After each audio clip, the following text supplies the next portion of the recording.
know who I am. I know where I'm from. And I've overcome everything that has ripped me apart and kept me held down. When did you realise that not every kid grew up the way you did?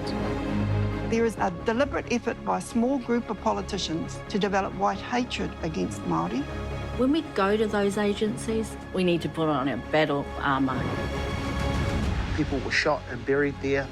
We know that, given the scale of the battle, there's blood in the soil. This minister has been a roadblock from day one. We showed the government that we can play in our grounds. We need to take this to there.